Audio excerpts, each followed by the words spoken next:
Halo teman jiwa, jumpa lagi dengan Jiwa Berea podcast yang berkomitmen untuk memberikan kasih dan penguatan yang memberdayakan jiwa. Teman jiwa, pada episode kali ini tema kita adalah makna.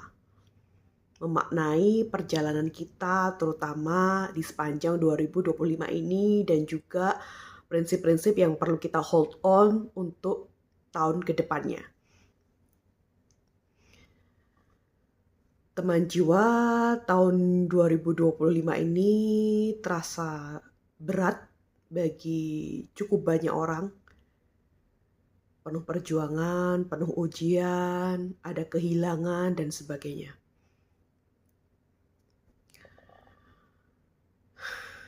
Beberapa di antara kita benar-benar berjuang, baik itu secara kesehatan, materi, keluarga, dan sebagainya.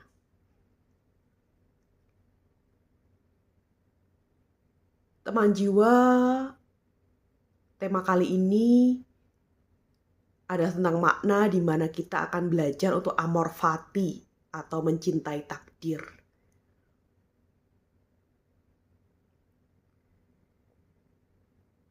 Saya tahu beberapa di antara kita memang benar-benar penuh perjuangan. Penuh perjuangan. Dan perlu teman-teman ingat dan internalisasi, yaitu ditanamkan ke dalam jiwa dan pikiran, bahwa pencuri kebahagiaan terbesar adalah membanding-bandingkan. Saya itu fansnya Bunda Teresa. Kenapa? Karena beliau adalah suster Katolik, seorang humanitarian, pejuang kemanusiaan, suster Katolik, beragama Katolik, tapi merawat orang India, Hindu, dan kusta. Sudah beda ras, beda agama, sakit pula, tapi dirawat oleh Bunda Teresa dengan sepenuh ketulusan. Itu wow banget bagi saya. Bunda Teresa menyampaikan, tidak semua orang diciptakan, ditakdirkan untuk melakukan hal-hal besar, untuk membuat dunia lebih baik, untuk menguatkan dan sebagainya. Dan itu nggak apa-apa. Yang penting saat kita melakukan hal-hal kecil, kita lakukan dengan cinta yang besar. Itu bukan kalimat sederhana loh teman-teman. Itu kalimat yang sangat manis. Karena memang pada kenyataannya tidak semua orang terlahir dan diciptakan sebagai pemimpin. Ada pengikut.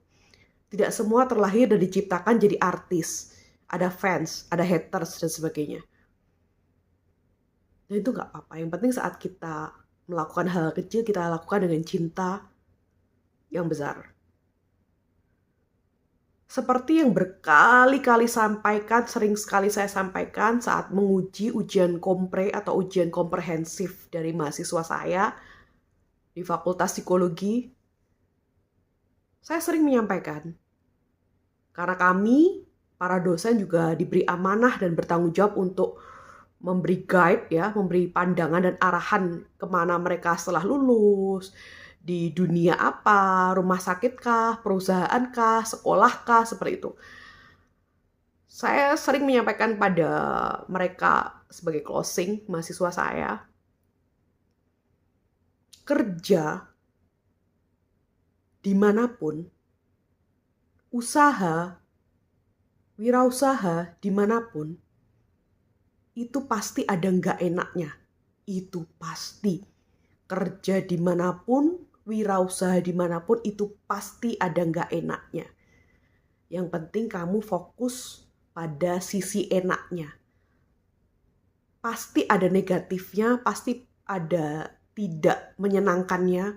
Yang penting kamu fokus pada sisi enaknya, sisi positifnya, sisi baiknya, sisi menyenangkannya. Kamu fokus ke situ saja. Teman jiwa, ekonomi dunia, tidak hanya Indonesia, ekonomi dunia memang sedang berat.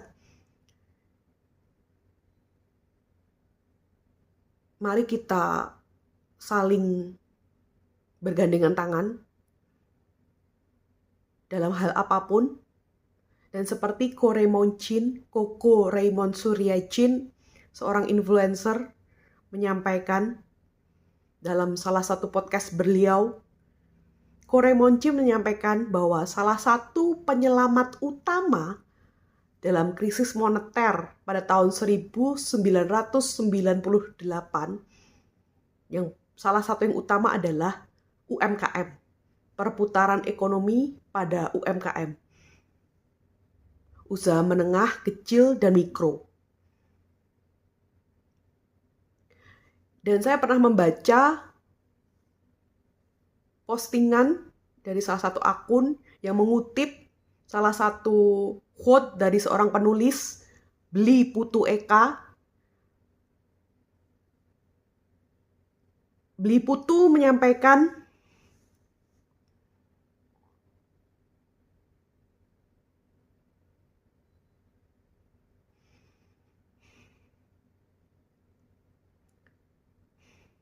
Tuhan akan sangat mencintaimu dan memberimu banyak anugerah karunia apabila saat malam-malam setelah hujan deras kalian membeli jualan para pedagang yang berjualan di malam hari, di gerobak-gerobak, di pinggir jalan. Tuhan akan sangat mencintaimu.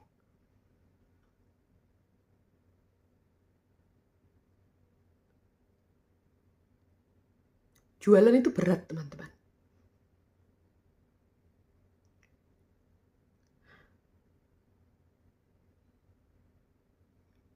Saat barang kita dibeli itu, rasa syukurnya tak terkira.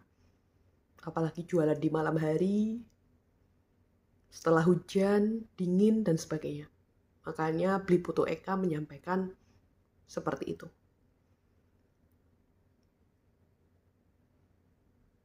Lalu bagaimana dengan budgeting dan sebagainya? Karena kan kita perlu berhemat, kita perlu do budgeting dan sebagainya. Saya memang kurang cermat atau kurang ahli dalam financial management planning dan sebagainya. Tapi setahu saya, as I know, kalau kita mau mengeluarkan sesuatu yang lebih besar di satu sisi, kita harus mengurangi di sisi lainnya. Jadi untuk bisa beli jajan-jajan UMKM, batagor, cilok, nasi goreng, dan sebagainya, kita kurangi kopi fancy kita. Kita kurangi dimsum fancy kita.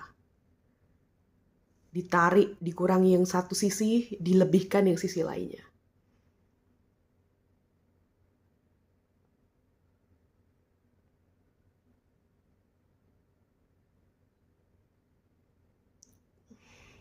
Jualan itu berat.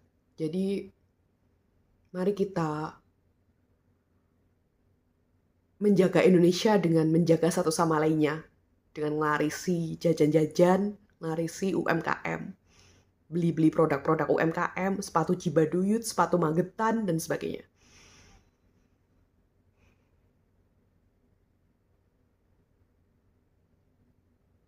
At least masih bisa transaksional kok. Masih bisa simbiosis mutualisme. Dulu saat saya bekerja di Jakarta Selatan, dari kos sampai kantor, saya harus jalan cukup jauh, lalu naik turun jembatan penyeberangan, di mana di jembatan penyeberangan itu ada nenek-nenek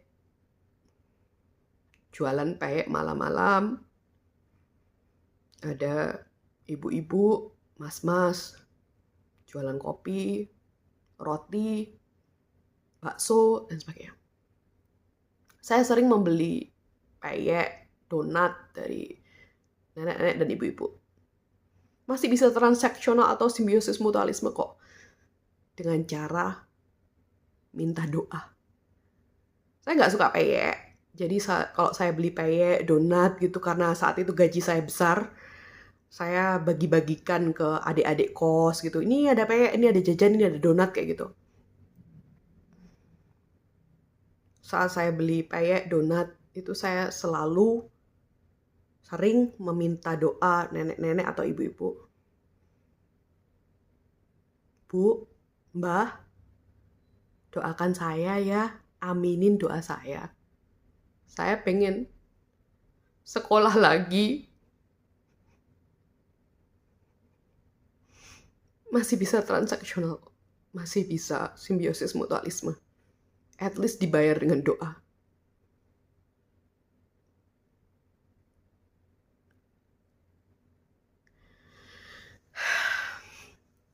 Jika konten ini dirasa bermanfaat,